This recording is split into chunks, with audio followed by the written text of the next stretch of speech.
મિત્રો કેમ છો? મજામાં છો ને? હું પણ મજામાં છું, તમે પણ મજામાં જ હશો. તો આજે આપણે ઈડલી, ઢોસા કે ભીંડુ વડા સાથે ખવાતી આપણે લીલા નાળિયેરની ચટણી બનાવશું.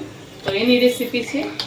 લીલું નાળિયેર છે, આંબલી છે, લસણ છે, આદુનો ટુકડો છે ને 2 લીલા મરચાં છે ને આ આપણે ડાળિયાની દાળ કહીએ ને એ દાળ છે. આપણે ડાળિયા કહીએ ને લીલો મીઠો લીમડો, મીઠું ને ખાંડ ને દહીં. તો આપણે શરૂઆત કરી દઈશું. આપણે મિક્સર જાર લેવાનું છે, એમાં નાળિયેર.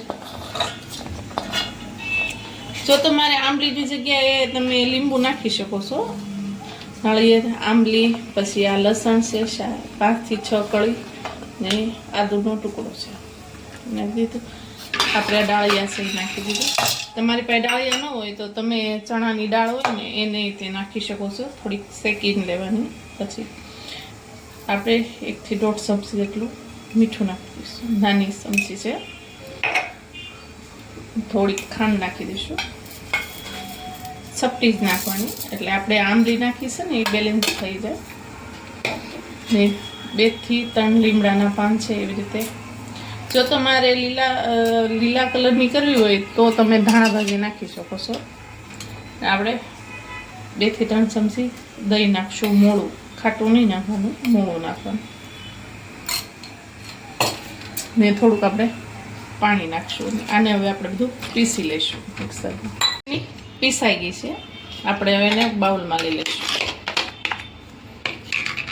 જો મસ્ત પીસાણી છે ને. આપણે ધાણા ભાજી નાખીએ ને તો લીલી થઈ જાય, એટલે જો તમને લીલો કલર પસંદ હોય તો તમે ધાણા ભાજી નાખી શકો.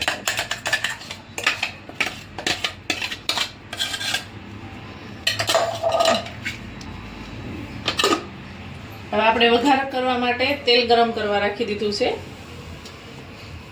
તેલ ગરમ થાય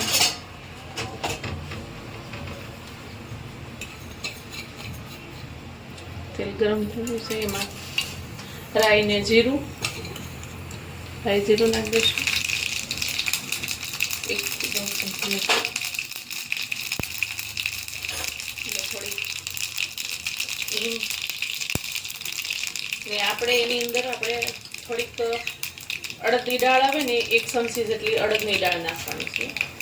એને આપણે થવા દેવાની છે અડદની દાળને. આમાં થોડીક ગુલાબી રંગની થઈ જાય ને એ પછી જ આપણે એમાં નાખવાની. ગેસ ધીમો કરી નાખવાનો.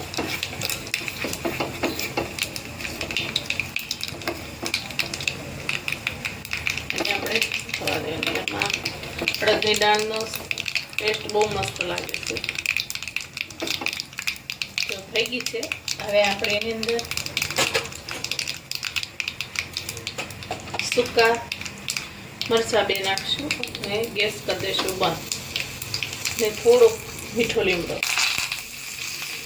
બધું નાખીને આપણે વઘારાની અંદર નાખી દઈશું ચટણીમાં.